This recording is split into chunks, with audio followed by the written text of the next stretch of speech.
시청자 여러분 안녕하십니까? 3월 12일 화요일 KBC 뉴스와이드 시작합니다.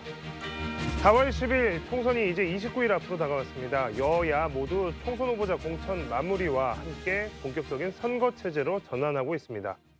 국민의힘은 한동훈 비대위원장을 총괄 선대위원장으로 하는 중앙선거대책위원회를 구성해 발표했고, 더불어민주당은 김부겸 상임 공동선대위원장을 내세운 통합형 선거대책위원회를 출범했습니다. KBC 뉴스와이드, 오늘은 더불어민주당 광주 동남을 공천이 확정된 안동월 전 기획재정부 차관과 함께 정치권의 총선 상황 이야기 나눠보는 시간 갖도록 하겠습니다. 차관님 안녕하십니까? 안녕하십니까. 자, 이제 더불어민주당 광주 동남을 경선이 끝났습니다. 현역 의원을 꺾고 지금 민주당이 이제 후보로 확정이 되셨습니다. 많은 생각 드셨을 것 같습니다. 소감 말씀해 주시죠. 예, 세 가지로 말씀드리겠습니다. 먼저 광주 유권자들의 선택은 분명했습니다. 정치 변화에 대한 열망을 그대로 표출해 주셨습니다. 그리고 두 번째로는 저는 민심의 위력을 실감했습니다. 저는 이번에 초선이고 아무 조직력도 없이 출발을 했습니다. 민심의 강풍은 어떠한 기득권도 조직력도 또 후보 간의 합정 연행도 다 무력화시켰습니다. 그리고 저는 세 번째 무거운 책임감을 느끼고 있습니다. 제가 받은 지상 명령은 이겁니다. 정치를 혁신하고 광주의 지역 경제를 살리라는 명령입니다. 이걸 저는 매우 중하게 받아들이고 있습니다. 네.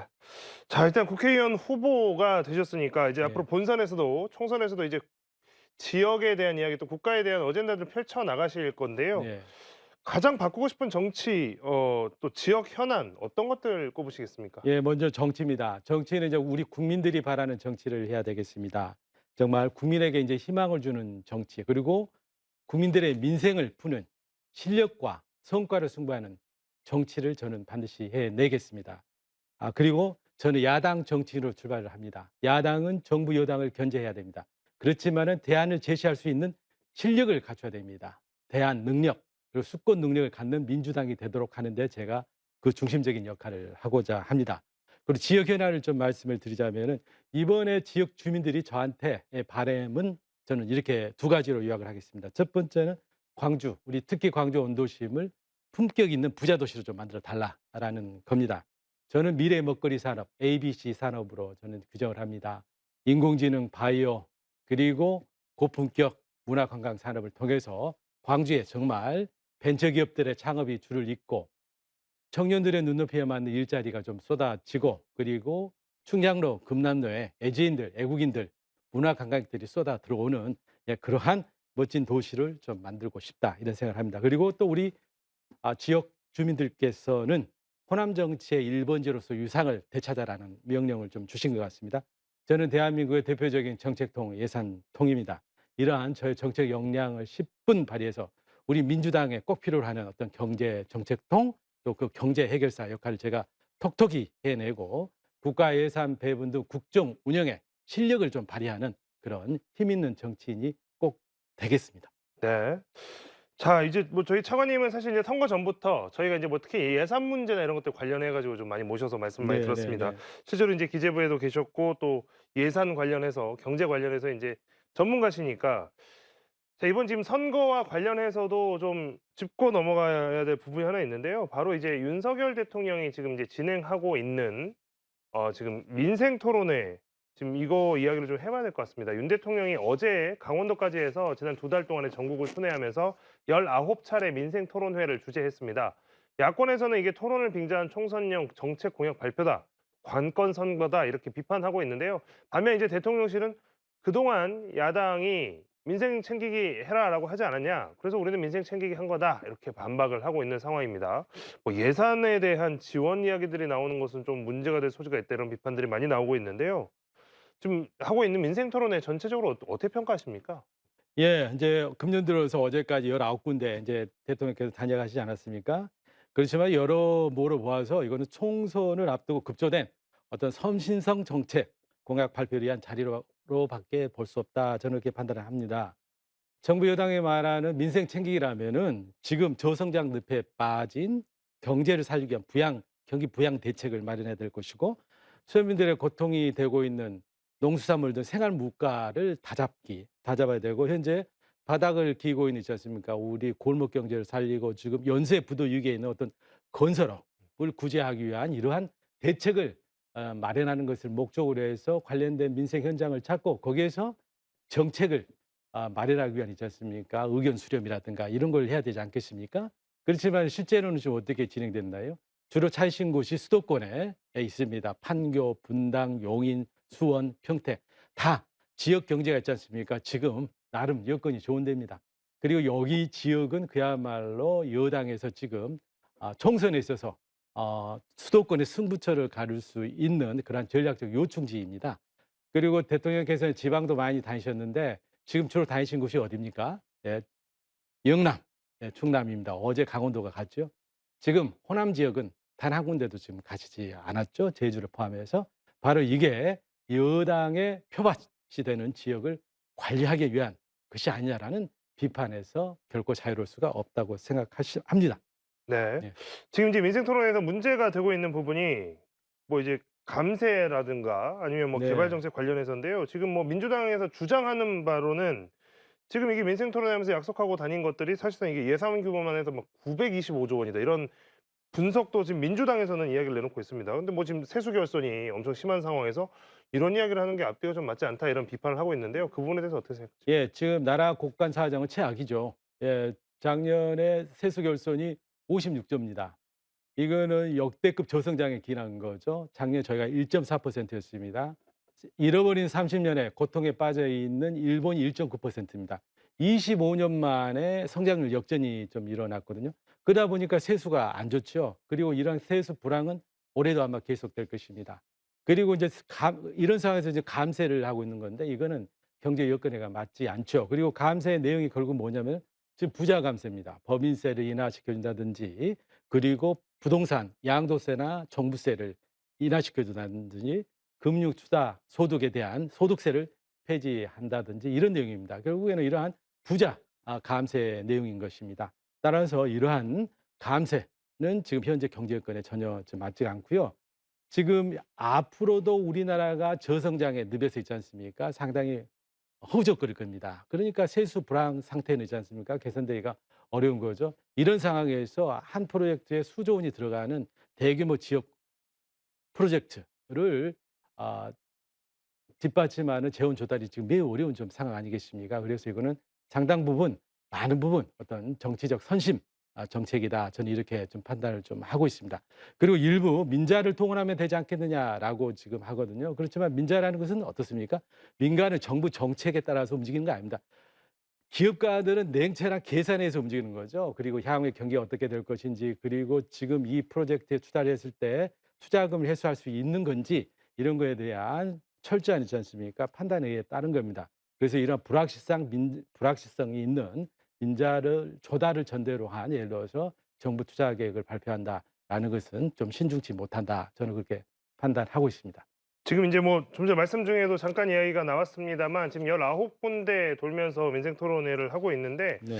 이 지역들을 이제 대통령이 방문한 지역들도 굉장히 불균형이 심하다는 지적들이 계속 나오고 있습니다. 네. 경기도 8번, 서울 3번, 그리고 영남 4번, 충청 2번, 인천 1번, 또 어제 강원까지 해서 나왔는데 말씀하셨다시피 지금 광주, 전남, 전북, 제주까지 해서 이곳은 이제 한 곳도 들르지 않았고 이제 의도하지 않았다라고 대통령실에서 이야기는 하고 있지만 어찌 됐건 이 광주, 전남, 전북, 제주는 지금 여당이나 정부 입장에서 봤을 때는 야당의 텃밭으로 보이는 지역이기도 합니다. 이렇게 그래서 이제 광주, 전남도 대통령실이 이제 "들를 것이다."라고 이야기는 했는데 이게 참 광주와 전남은 따로 가는 것이 아니고 묶어서 "한 번 가겠다."라고 이제 발표를 하니까 어제 광주광역시장 강기정 시장이 "그렇게 하기 광주 따로 오고 전남 따로 오는 것이 아니고 왜 우리는 묶어서 한 번 온다고 하느냐. 이 계획을 변동하지 않으면 우리는 보이콧하겠다." 이런 입장까지 냈습니다. 대통령실에서 이 문제를 어떻게 다뤄야 되겠습니까? 예. 그 민생 챙기라 하면은 상대적으로 가장 민생이 어려운 지역이 또 호남 지역 아니겠습니까? 호남 지역이야말로 지금 지역 소멸 위기에 가장 희생이 큰 지역 아니겠습니까? 그리고 젊은 친구들의 유출이 지금 가장 심하고 또 지역의 미래 먹거리 산업에 있어서도 가장 있지 않습니까? 지금 어두운 지금 상황에 있는 겁니다. 따라서 이런 부분에 대해서 민생 챙기기를 한다면은 호남 지역에 대한 배려가 우선돼야 되는데 이게 지금 뒷전에 지금 있는 것은 분명하지 않겠습니까? 그리고 광주하고 전남은 분명히 또한 저 경제의 성격 경제 있지 않습니까? 지형이라든지 이런 게 좀 다르지 않습니까? 예 이런 상황에서 둘을 묶어서 한다라는 것은 상당히 이쪽 분야에 대한 이쪽 지역에 대한 어떤 배려가 매우 부족하다 이렇게 판단되고 아마 그런 면에서 강기정 시장님께서 아마 또 본인의 또 분명한 좀 생각을 밝히신 것 같아요. 네. 네. 자, 민주당 경선 이야기로 좀 돌아가서 이야기를 좀 해 보겠습니다. 이제 경선을 치르셨으니까. 네. 지금 민주당 광주 8개 선거구 중에서 오늘 밤에 결과가 발표될 서구갑을 제외하고 7곳은 이미 경선이 끝났습니다. 그리고 발표가 다 된 상황이죠. 경선 결과를 보면 좀 주목할 만한 공통점이 있습니다. 지금 7곳 발표된 곳 중에서는 광주 광산을을 제외하고 6곳 모두 현역 의원들이 탈락을 했습니다. 현역 의원을 상대로 경선에 승리를 하셨는데요. 지금 이제 전체적인 좀 현상인 것 같습니다. 자, 현역 의원들이 탈락했다. 이것은 우리가 어떻게 볼 수 있을까요? 예 그러니까 국회의원들에 대한 평가가 이제 좋지 않았다는 거겠죠. 이 일반 유권자들이 국회의원을 평가할 때는 두 가지 아니겠습니까? 첫 번째가 이제 의정 활동 성과고 두 번째가 지역 발전에 대한 어떤 기여도 아니겠습니까? 먼저 의정 활동 면에서 보면은 21대 총선에서 유권자들은 민주당에 183석을 안겨 주었습니다. 그렇지만 정권을 뺏겼고 또 새로 등장한 윤석열 정부의 실정, 검찰 독재, 민주주의 퇴행 그리고 경제 실정, 또 민생 파탄, 애교 실패 등에 대해서 제대로 견제를 하지 못했다라고 판단하신 것 같아요. 그리고 또한 우리 광주 전남 지역의 국회의원들께서 중앙 정치에서 존재감이 좀 부족했다라는 좀 냉혹한 평가를 좀 하신 것 같습니다. 그리고 다음으로 지역 발전 기여도입니다. 21대 국회의원들은 여당 프리미엄을 갖고 계셨습니다. 그렇지만은 우리 동네의 경제나 산업의 지형을 좀 뒤바꿔 줄 그러한 대규모 프로젝트를 기획하지 못했습니다. 그리고 또 굵직한 예산도 이제 확보를 좀 못했죠. 이런 부분에 대한 유권자들의 어떤 실망감이 매우 컸다. 이게 저는 결국엔 현역 교체의 바람으로 일어났다 이렇게 판단하고 있습니다. 네. 자, 정치권 전반의 각 당들 총선 준비 상황을 짚어보겠습니다. 4월 10일 총선이 이제 29일 남았는데요. 거대 여야 모두 선대위 체제로 전환을 했습니다. 민주당은 오늘 이재명 대표와 이해찬 전 대표 그리고 김부겸 전 국무총리까지 함께하는 공동선대위에 닻을 올렸습니다. 그동안 뭐 공천 파동이다, 개파 갈등이다, 파열음이 많았었는데요. 이 통합선대위가 이 파열음을 봉합할 수 있을지가 가장 주목되는 부분입니다. 통합선대위의 가장 큰 날개로 주목받은 김부겸 전 총리가 합류하면서 어제 기자회견을 했습니다. 김 전 총리의 기자회견 발언 듣고 오겠습니다. 한때 정치를 떠났던 제가 다시 당에 돌아온 이유는 하나입니다. 무능력, 무책임, 무비전이란 이 산무 정권인 윤석열 정부에 분명한 경고를 보내고 입법부라는 최후의 보루를 반드시 지켜내야 하기 때문입니다.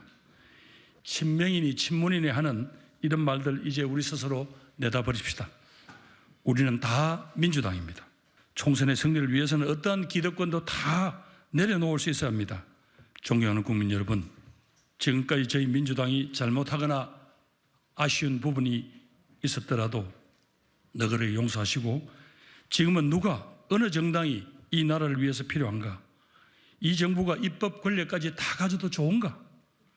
그것을 우선으로 생각해 주십시오. 네.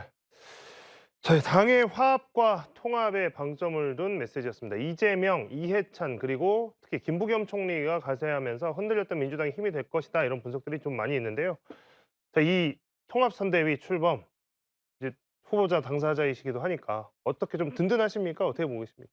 예, 저는 매우 든든하게 좀 생각합니다. 굉장히 정치적 경륜과 균형 감각을 갖추신 우리 김부겸 전 총리께서도 가세하시고 해서 저는 좀 더 우리 민주당이 중심을 좀 잡고 그리고 또 지지를 이렇게 확산하는 데 굉장히 도움이 되리라 이렇게 생각합니다. 지금 이제 공천이 진행이 많이 되다 보니까 이제 좀 네. 마무리를 하는 수순으로 가는 것 같습니다. 네. 그래서 어제 또 임종석 전 비서실장 어떻게 보면 이번 민주당 공천 과정에서 이재명 대표나 당 지도부가 가장 크게 각을 세웠던 게 바로 이제 임종석 전 비서실장인데 임종석 전 비서실장도 어제 SNS에 글을 남겼습니다. 이재명 대표 중심으로 단결하자. 좀 의미심장한 글이었는데요. 메시지는 어떻게 해석하십니까? 예, 저는 임종석 전 대표의 그러한 경선 수용은 굉장히 성숙된 자세라고 좀 생각되고요. 이게 당의 안정과 또 지금 국민들이 야당에 바라는 어떤 정권 심판에 대해서 굉장히 대의에 충실한 그러한 희생적인 태도라고 저는 생각을 합니다. 네. 자 이제 국민의힘 이야기를 좀 해 보겠습니다. 특히 국민의힘 광주 전남에서 지난 선거 그러니까 4년 전 선거에 비해서 좀 달라진 모습 많이 보이고 있는데요. 국민의힘이 16년 만에 이번에 광주 전남 18개 전 지역구에 공천을 완료했습니다. 지금 이제 차관님 이제 후보로 네. 나와 계신 그 광주 동남을에도 네. 국민의힘이 박은식 비대위원을 공천했습니다. 뭐 보수, 젊은 보수 정치인 또 현역 의사 정치인 특이한 이력을 또 가지고 있고 고향이 또 이곳이고 경쟁을 하셔야 되는데 이번에 국민의당이 공천하는 과정들 특히 지역 공천 과정을 보면서 어떤 생각이 드셨습니까? 국민의힘 공천은 좀 민주당과 대비가 좀 되죠. 굉장히 조용하지 않았습니까? 민주당은 물갈이 공천, 그야말로 이제 흐르는 물 공천이라고 하죠. 해서 굉장히 공천의 혁신을 좀 이뤘습니다. 그러니까 여기서 자연스럽게 있지 않습니까? 갈등이라든가 이제 불협화음이 조금 나왔던 것은 이제 어쩔 수 없었고요. 그렇지만 이제 국민의힘은 상대적으로 굉장히 조용한 공천을 했다. 즉 고인물 정치, 뭡니까 공천 그리고 또 그 현실 안주에 공천을 하지 않았느냐 이렇게 좀 생각됩니다. 그렇지만 공천이 마무리가 되고 이제 두 진영에서 있지 않습니까? 짜여진 예를 들어서 대표 선수 진영을 보면은 아마 국민들의 평가는 달라지리라고 생각됩니다. 어려운 고통스러운 혁신 공천을 이뤄낸 민주당에 대한 어떤 국민의 어떤 제대로 된 평가와 지지도 상승은 저는 있을 거라고 생각됩니다. 그래서 지난 3월 7, 8일에 실시된 리얼미터 지지도 조사에서도 이미 국힘보다 민주당의 어떤 정당 지지도가 이렇게 역전되는 이제 결과가 나오고 있지 않느냐 저는 이렇게 좀 판단하고 있습니다. 지역구에서 이제 같이 맞붙게 될 이제 네. 국민의힘의 박은식 비대위원에 대한 정보는 좀 없으신가요? 어떻게 보고 계십니까?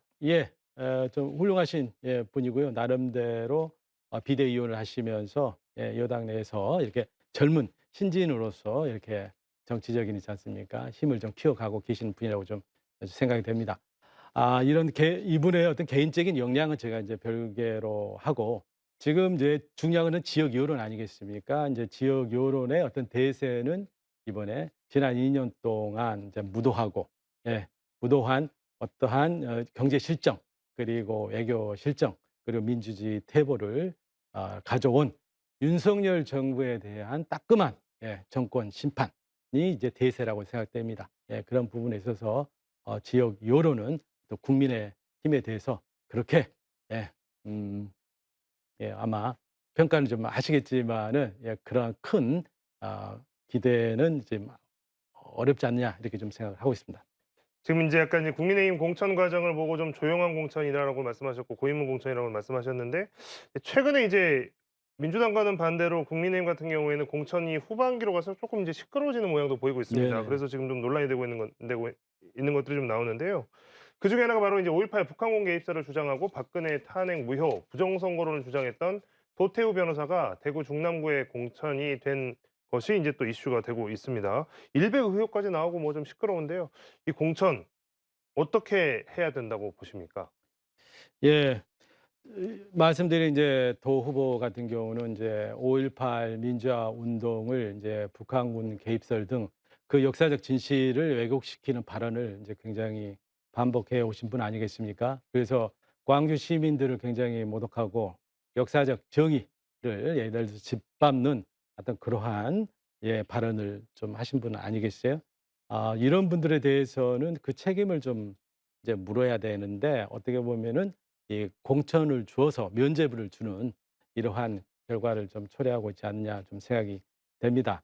이러한 공천은 어떤 민주주의나 그리고 우리의 상식적인 있잖아요. 정의관에 굉장히 부합하지 못하는 것이고 이러한 부분들에 대해서는 또 현명하신 우리 국민들께서 총선에서 아주 준엄한 심판을 하시지 않을까 이렇게 좀 생각하고 있습니다. 네. 자 이게 공천 관련해서 이제 국민의힘 공천 관련해서 이슈가 되고 있는 게 또 하나 있습니다. 이거 한동훈 네. 비대위원장이 윤 대통령과 함께 박근혜 전 대통령 국정농단 사건을 수사해 구속한 당사자입니다. 하지만 이제 박 전 대통령 탄핵 심판 변호인단 출신인 좀 전에 이제 이야기했던 도태우 네. 변호사 또 지금 대구 달서갑에는 박 전 대통령의 최측근이고 그 당시에 변호를 맡았던 유영하 변호사 공천이 또 하나 뭐 이슈가 되고 있습니다. 뭐 이 부분에 대한 지적들이 좀 나오니까 한동훈 비대위원장은 "탄핵은 굉장히 오래된 이야기다." 이렇게 선을 그었는데요. 굳이 유영하 변호사를 단수 공천한 것은 '다른 뜻이 있는 거 아닐까.'라고 의심하는 국민들이 좀 많은 것 같습니다. 어떻게 보고 계십니까? 예, 그 박근혜 전 대통령의 탄핵을 이끈 촛불 민심을 시간이 조금 지나면은 잊혀질 단순한 과거의 사실로 치부하는 인식 자체가 굉장히 저는 문제가 있다. 그리고 국민의힘과 한동훈 비대위원장의 어떻게 보면 얕은 그리고 매우 위험한 어떤 역사관이라든가 정치관을 반증하지 않느냐라고 저는 좀 생각을 합니다. 역사의 교훈을 망각하는 자는 그 불행한 역사를 반복한다고 저는 하는 그 명언을 우리가 잘 기억을 좀 해야 될 것입니다. 네. 자, 제3지대 이야기를 해 보겠습니다. 이번 총선에서 뭐 사실 뭐 아직 선거가 다 진행된 것은 아니지만 선거 전부터 거대 양당에 실망한 유보층 또는 중도층들이 "제3지대로 가지 않겠느냐." 이런 뭐 전망도 있었고, 근데 아직까지 보면 좀 그렇게 흘러가는 것 같지는 않은 모습입니다만 여전히 제3지대 신당들, 제3신당들은 선거에 결정적인 영향을 줄 수 있는 존재로 해석되기도 합니다. 자, 이제 광주 전남 같은 경우에는 이낙연 새로운 미래 공동대표의 출마가, 광주 광산을 출마가 좀 광주 지역 이번 총선 판에 변수가 되지 않겠는가, 이런 예측들이 많이 나오고 있는데요. 실제로 이 이낙연 대표 또는 이 새로운 미래라고 하는 제3신당이 진짜 민주당을 표방하고 나오고 있는데요. 이번 총선, 특히 광주 지역 총선에서 유의미한 영향을 줄 수 있을 거라고 보십니까? 예, 이 이낙연 전 대표의 어떤 탈당과 창당은 윤석열 정권을 심판하는 지금 시대적 소명에 비춰서 굉장히 저는 배치가 되는 일이다 이렇게 좀 생각을 좀 합니다. 지금 야권이 일치 단결해도 부족할 판에 전열을 흩트리는 그러한 행위다. 심지어는 약간 배신에 가까운 행위다 이렇게 지금 받아들여지고 있는 분위기 아니겠습니까? 또한 지난 대선의 패배와 또 윤석열 정부의 등장에 가장 큰 요인 중에 하나가 또 이낙연 책임론이 있지 않겠습니까? 이런 부분에 대한 여론도 굉장히 강한 상태라고 생각됩니다. 이러한 인식을 반영해서 지금 새로운 미래에 대한 정당 지지도는 거듭 이제 바닥을 기고 있지 않습니까? 예.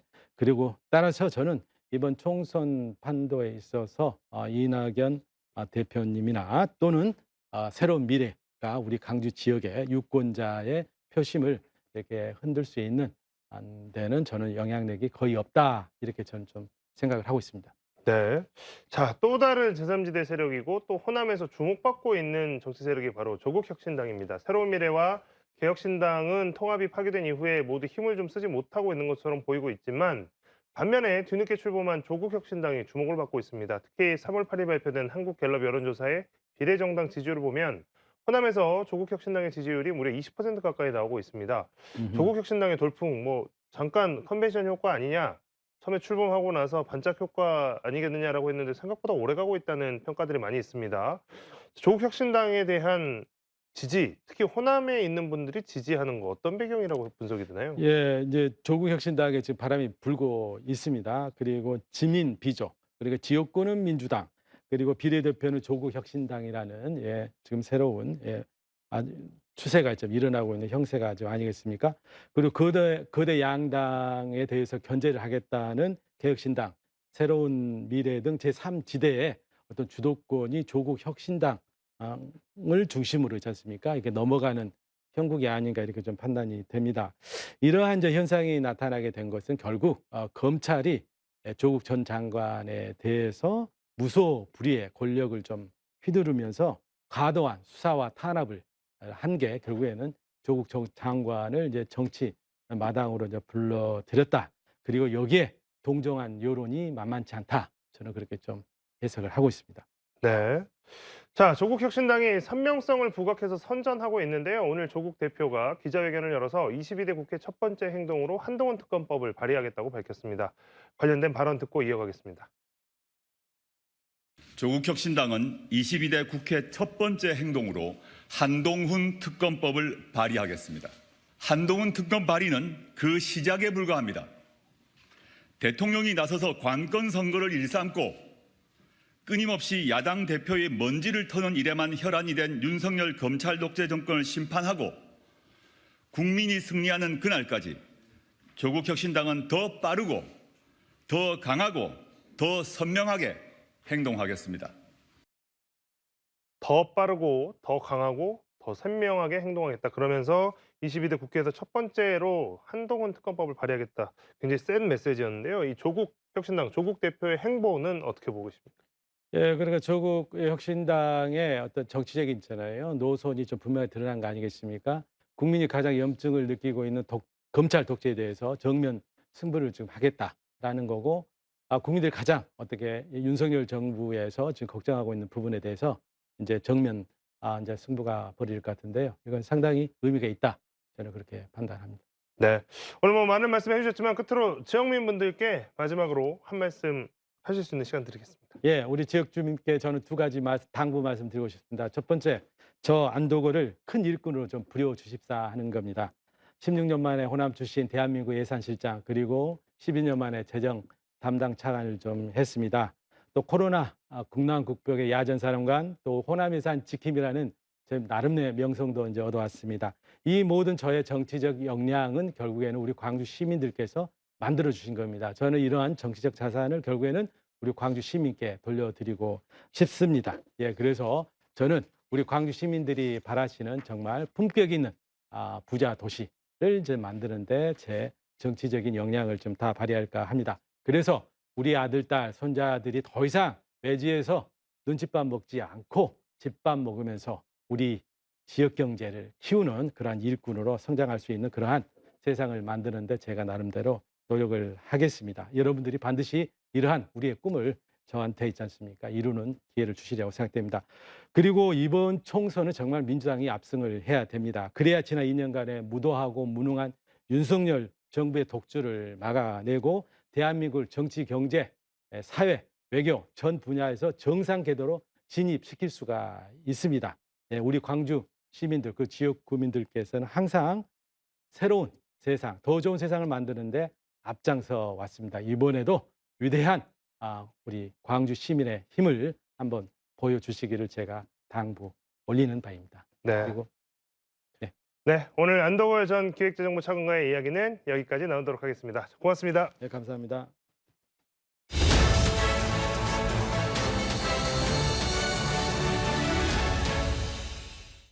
서울광역방송센터입니다. 총선이 이제 한 달도 채 남지 않았는데 각 당 내부의 총선 파열음과 서로를 향한 날선 공격들이 횡행하면서 정작 한 표를 행사해야 할 유권자들은 각 당의 주요 총선 공약과 정책이 어떻게 되는지 잘 알 수가 없는 답답한 상태가 이어지고 있습니다. 이른바 깜깜이 선거가 다시 재현되는 거 아니냐는 우려가 나오는 이유인데요. 여의도 초대석, 오늘은 더불어민주당 총선 공약 얘기해 보겠습니다. 호남 3선 이계호 민주당 정책위 의장 스튜디오에 나와 있습니다. 의원님 어서 오십시오. 예, 반갑습니다. 많이 바쁘시죠? 예, 지역구도 만만치 않은데, 네. 이 중앙당의 공약을 비롯한 정책 네. 대결이 계속 지금 심화되고 있어서 내려가지 못하고 연일 구슬땀을 흘리고 있습니다. 오늘도 오전에 원내대책 회의하고 곧바로 또 선대위 회의 참석하시고 예. 그러셨다고 들었는데 당 분위기는 어떤가요? 지금은 이제 조금 공천 이후에 좀 어수선하던 게 좀 정돈이 돼 있고 오늘 이제 선대위가 출범을 했습니다만 좀 안정적인 상황에서 이제 선거에 매진할 수 있는 분위기는 마련이 되고 있습니다. 네. 지금 이재명, 이해찬, 김부겸 세 분이 네, 공동 상임선대위원장을 맡으셨는데 그렇습니다. 이재명 대표가 직접 모셔온 건가요? 어떻게 오신 당연히 선대위원장님들 모시는 데는 대표가 직접 나서야 되고요. 또 그렇게 했던 것으로 알고 있습니다. 돌파구가 좀 될까요? 약간 분위기가 어수선하긴 한데. 비교적 또 세 분이 네. 각자 장점을 두루 갖춘 분들이어서 네. 그 장점들을 잘 살려나가면 어느 때보다도 활기찬 선거운동도 될 것 같고 네. 또 역량이 뛰어난 분들이시기 때문에 성과도 있을 것이다. 저는 그렇게 확신을 합니다. 근데 세 분이 워낙 캐릭터가 세신 분들이어서 이 세 분이 모여 앉아 있으면 캐릭터가 세긴 하지만 그 네. 캐릭터가 서로 네. 좀 다르기 때문에 그게 조화롭게 이제 작동이 되면 네. 뭐 상당한 시너지 효과를 낼 수 있지 않겠습니까? 예를 들어서 네. 이해찬 대표님은 이제 뭐 누구보다도 정책에 네. 또 전략에 아주 능수능란하신 분이고 네. 또 김부겸 위원장님은 이 화합과 네. 또 조화에 아주 특출한 역량을 갖고 계신 분이고 또 이재명 현 네. 당대표는 아시는 것처럼 뭐 현장성이 아주 대단히 뛰어난 그래서 그때그때 네. 확장성을 확보해 나가는데 큰 인재죠 사실은 정치판에. 그래서 그런 측면이 서로 조화롭게 잘 이루어진다면 네. 저는 뭐 어느 때보다도 큰 이 역량을 발휘하는 그런 이 용광로 선대위가 될 것이다 이렇게 확신을 하고 있습니다. 뭐 환상의 조합이라는 자평이시네요. 제가 말씀드린 것처럼 네. 세 분이 개성이 각각 그 뚜렷하게 좀 네. 다른 점이 있고 그 다른 개성들이 이제 조화롭게 작동이 되면 네. 큰 성과가 있을 것이다. 뭐 그건 뭐 쉽게 예측될 수 있는 거 아니겠습니까? 이재명 대표가 기자회견에서 뭐 어떻게든 단 한 석이라도 이겨서 일당이 되는 게 목표고 뭐 욕심을 낸다면은 151석을 확보하는 거다라고 이렇게 얘기를 했는데 이게 지금도 거의 뭐 170석 가까이 가지고 있고 연초 뭐 지난해 연말만 해도 뭐 180석, 200석 뭐 이런 얘기도 나왔었는데 이거 좀 뭐 너무 후퇴한 거 아니냐 뭐 이런 얘기가 나올 수도 있을 것 같은데요. 뭐 저는 그렇게 보지는 않고요. 네. 선거가 어차피 지금까지 뭐 여러 차례 이제 선거가 있었는데 보면 네. 야당이 승리하는 선거 음. 뭐 거의 많지 않았습니다. 제가 기억하기는 야당이 일당이 되는 선거가 지금까지 네. 딱 2번 있었다고 들었습니다. 2016년입니까? 네. 20대 선거 때 그때 우리 민주당이 이 당시 여당이었던 새누리당보다 한 석 많았습니다. 이 네. 123대 122. 음. 그래서 야당이 승리를 하는 경우, 일당이 되는 경우가 그렇게 어렵습니다. 과반 일당이 야당이 한 적이 없었나요? 그동안? 과반 일당은 제 기억에는 뭐 없는 것으로 알고 있습니다. 그럼 그렇게 그것만 힘든 거죠. 해도 엄청난 그래서 네. 1차 목표는 이제 일당이 돼가지고 국회의장을 수호하는 것 그게 네. 이제 1차 목표가 될 수밖에 없고요 현실적으로. 네. 또 거기에 덧붙여서 잘해서 정말 우리가 정말 선거 캠페인을 너무너무 잘해가지고 네. 과반 의석을 확보하는 것 그건 뭐 저희들로서는 최고 카드죠. 실제 현실적으로 그렇습니다. 그래서 지금 이제 같은 정치 지형 상황에서 국회의장을 갖고 있는 게 엄청 중요하다고 그렇죠. 판단을 하시는 거예요. 국회의장을 이제 자당에서 뭐 이제 물론 뭐 의장은 무소속으로 네, 네. 됩니다만은 확보한다는 게 그게 이제 국회를 지배하는 거죠 사실은 따지고 보자면 그것은 네. 뭐 절대절명의 저희들에게 숙제고 과제입니다. 근데 국민의힘에서는 이재명 대표 151석 발언에서 뭐 자신 안위를 지키지 못할까 봐 걱정되는 모양이다. 엄청 걱정되는 모양이다. 이렇게 믿고 오던데요. 그건 정말 네. 이 전혀 사실과 다른 얘기이기 네. 때문에 뭐 제가 언급할 필요 구체적으로 언급할 필요가 없는 것 같습니다. 제가 말씀드린 것처럼 네, 네. 역대 선거 상황이 그렇고 야당의 한계가 있고 또 언론의 어떤 그 현재 네. 이 분위기 뭐 이런 측면에서 저희들이 이런 다 난관들을 극복을 하고 일당이 되고 뭐 과반수를 아이고 뭐 대단한 큰 목표입니다. 알겠습니다. 이 얘기는 이 정도로 하고 공약 얘기해 보겠습니다. 민주당 정책위 의장으로 지금 뭐 총선 공약 주도하고 계신데 40 총선 공약 뭐 지금까지 총 15차례 발표했다고 제가 들었는데 뭐 잘 모르는 유권자들도 많을 것 같은데 간략하게 뭐 제목 정도만 일단 좀 지금까지 이제 실제로는 18번 18번이요. 네. 금주에도 이제 마지막 2건이 남아 있습니다. 발표는 뭐 그 외에도 또 추가로 뭐 할 수는 있습니다만 네. 네. 뭐 굉장히 공약이라는 게 그냥 마련이 된 게 아니고 현실적으로 현장성이 있어야 됩니다. 네. 말하자면 국민들의 요구가 반드시 담겨 있어야 되고 네. 또 그러한 요구를 바탕으로 해가지고 완성도를 끌어올려야죠. 네. 그 공약이 제대로 네. 정말 다양한 이 내용을 좀 짜임새 있게 네. 갖추도록 해서 완성도를 높이고 가장 중요한 것은 실천 가능성입니다. 세 가지를 조건으로 해서 그게 이제 공약의 3대 요소라고 말합니다만 그걸 충분히 고려를 해서 공약을 지금 선정을 해 나가고 있고요. 저희들이 자랑할 만한 공약이 굉장히 많습니다. 네. 그중에 그 요양병원 간병비 그걸 건강보험에 편입시키겠다. 제도화하겠다. 지금은 전혀 간병비는 전혀 안 되고 있고 어떤 것도 이제 제도화가 안 돼 있기 때문에 네. 표준계약이라는 게 없어요. 그래서 이 분란도만 일어나고 아니 간병비가 그러니까 뭐 의료 수가 이런 것처럼 정해진 가격이 없나요? 없습니다.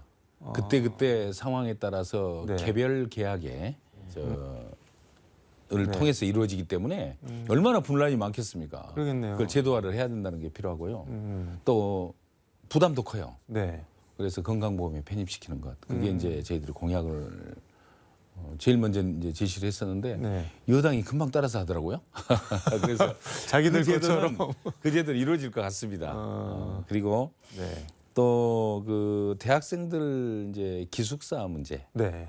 월 20만 원 기숙사를 위해서 공동 기숙사라 그래서 네. 대학별로가 아니고 지역별로 5만 원 정도를 새롭게 건설한다. 뭐 그것도 네. 공약으로 제시를 하고 있고요.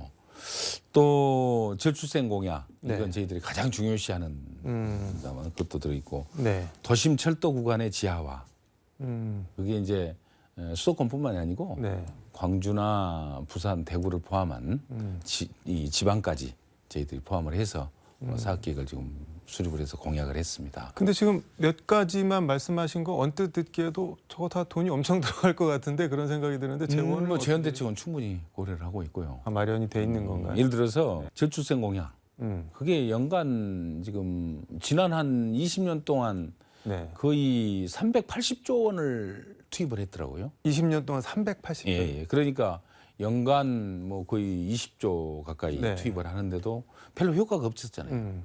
그래서 효율성 있는 공약을 제시를 하면 네. 조금만 더 거기다 더 얹어도 충분히 성과를 낼 수 있다고 저는 가령 뭐 생각합니다. 어떤 게 있을까요? 예를 들어서 이런 게 있습니다. 네. 신혼부부가 결혼을 하면 그 신혼부부들이 희망을 가지고 첫 출발을 할 수 있도록 네. 이렇게 지원을 하면 결혼을 많이 하지 않겠습니까?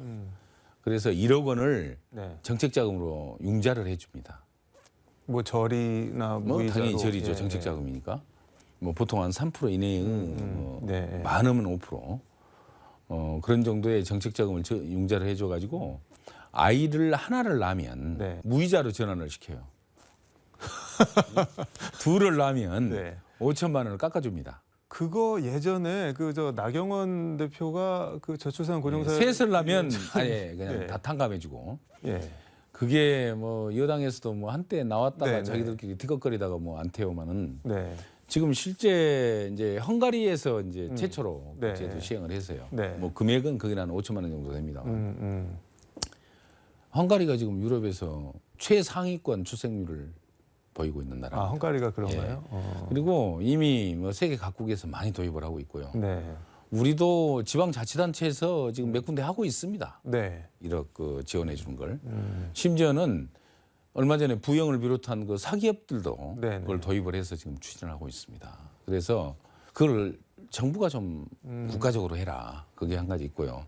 또 주택이 이제 늘 문제가 되기 때문에 네.